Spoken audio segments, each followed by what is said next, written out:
Viewers, welcome my channel. আশা করি আপনারা সবাই ভালো আছেন এবং আমিও ভালো আছি। আমার নাম পরাণ। বরাবরের মতন আমি আজ আপনাদের মাঝে আরেকটা নতুন ভিডিও নিয়ে হাজির হয়েছি। তবে আজ আমি আপনাদের মাঝে যে বিষয়টি শেয়ার করবো আসলে খুবই একটি গুরুত্বপূর্ণ ভিডিও। যারা ইউরোপে প্রবেশ করার জন্য চেষ্টা চালিয়ে যাচ্ছেন তাদেরকে একটি কথাই বলবো, আর সেটা হচ্ছে যে কিভাবে প্রবেশ করবেন। এবং প্রবেশ করা নিয়ে অনেকটি ওয়েও আছে। হতে পারে কেউ ট্যুরিস্ট ভিসা হিসাবে এখানে প্রবেশ করতে পারে, বা কেউ স্টুডেন্ট ভিসা হিসাবে, কেউ ওয়ার্ক পারমিট হিসাবে। তিনটে ওয়ে সবচেয়ে বেশি প্রবেশ করে। আর ফ্যামিলি রিউনিফিকেশন ভিসাটা হচ্ছে যে ডিপেন্ড করে আপনার যদি লিগেল কোনো পার্সন থাকে ইউরোপে, তাহলে তাদের মাধ্যমে আসতে পারবেন। তবে এখন বর্তমানে যে পরিস্থিতিটা রয়েছে, অর্থাৎ সেনজেন কান্ট্রিগুলোতে সবসময় দেখতেছেন যে ইউরোপের রুলস পলিসিগুলা সবচেয়ে কঠিন হচ্ছে। এখন বর্তমানে একটা বেস্ট ওয়ে রয়েছে, সেটা হচ্ছে ট্যুরিস্ট ভিসা। এবং ট্যুরিস্ট ভিসাতে এসে আপনারা স্পেনের জন্য যে সুযোগটা আছে সেটা অ্যাকসেপ্ট করতে পারেন। কিন্তু ট্যুরিস্ট ভিসা হিসাবে আসলে কোন দেশের জন্য আপনারা ট্রাই করবেন? ট্যুরিস্ট ভিসা হিসাবে অবশ্যই আপনারা ট্রাই করবেন যেগুলি টপ কান্ট্রি যেগুলি রয়েছে, মানে টপ ট্যুরিস্ট কান্ট্রি যেগুলি রয়েছে, এগুলিতে ট্রাই করার জন্য চেষ্টা চালিয়ে যাবেন। আর সেগুলো হচ্ছে যে মনে করেন নেদারল্যান্ড বা সুইডেন অথবা ফ্রান্স অথবা স্পেন। এই যে কয়েকটা দেশের কথা বললাম, এগুলো হচ্ছে ট্যুরিস্ট কান্ট্রি। আপনার নেদারল্যান্ডের বলেন, সুইডেনের কথা বলেন, বা স্পেনের কথা বলেন, অথবা ফ্রান্সের কথা বলেন, ইটালি রয়েছে।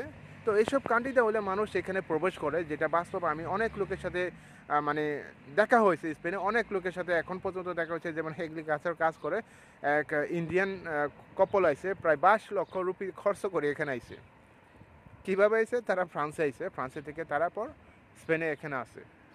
তো অনেক কষ্ট করে হলে এখানে আসে, তারপরে যে ইউরোপের লাইফটা সেটেল করার জন্য এখানে হলে এখানে আসা অনেক কষ্ট করার পর। কিন্তু এখানে যে এই যে ট্যুরিস্ট ভিসা আসার পরে হচ্ছে, তারপরে হচ্ছে স্পেনে আসছে। স্পেনে এখন এমপাদ্রো করছে, তার তো 700 করে করছে।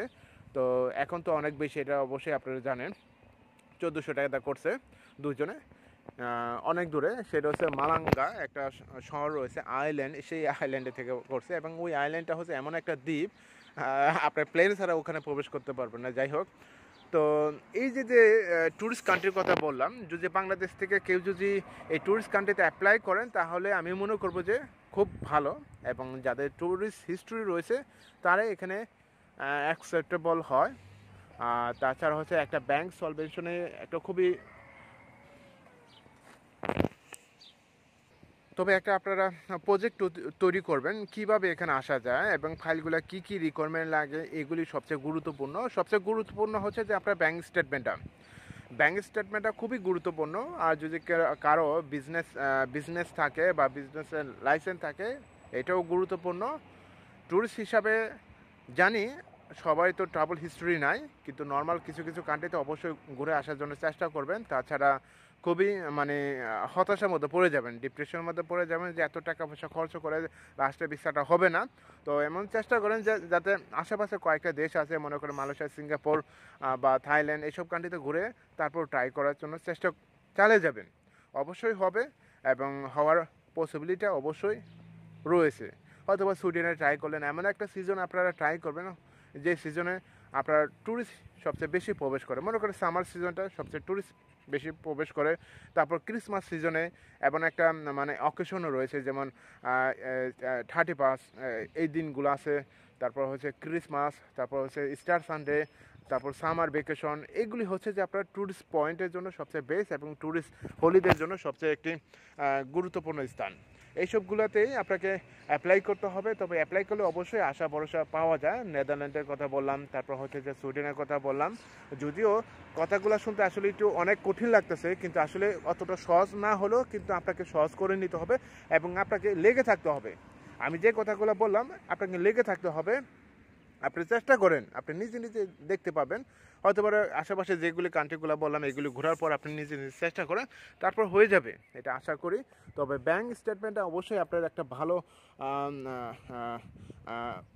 প্রোভাইড করবেন, ভালো একটা ব্যাংক স্টেটমেন্ট প্রোভাইড করবেন, আপনার নিজের নামে করবেন এবং লেনদেন সবসময় করবেন। হতে পারে টাকা পয়সা আপ অ্যান্ড ডাউন করবেন, যেটা খুবই গুরুত্বপূর্ণ। এটা খুবই গুরুত্বপূর্ণ, এটার উপর অবশ্যই আপনারা লক্ষ্য রাখবেন। এটা ছাড়া অবশ্যই আপনার ফাইলটা অ্যাকসেপ্ট হবে না।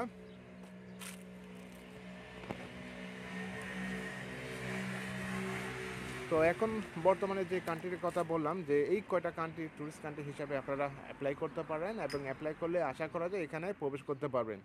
তারপর এখানে আসার পরে যেটা করে আর সেটা হচ্ছে যে কেউ আছে অ্যাসাইলামের কেস মানে কেউ আছে যে কার্ড কনভার্ট করে, তবে বেশিরভাগই লোক যেগুলিতে এসে যেটা করে আর সেটা হচ্ছে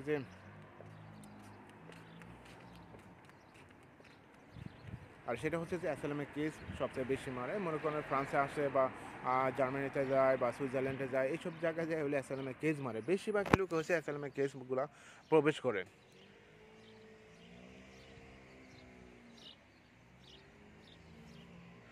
তো সবাইকে ধন্যবাদ জানাচ্ছি আমার এই ইউটিউবের সাথে থাকার জন্য। এছাড়া আপনার যদি কোনো মতামত ও মন্তব্য থাকে তাহলে অবশ্যই আমার এই ভিডিও কমেন্ট বক্সে লিখবেন।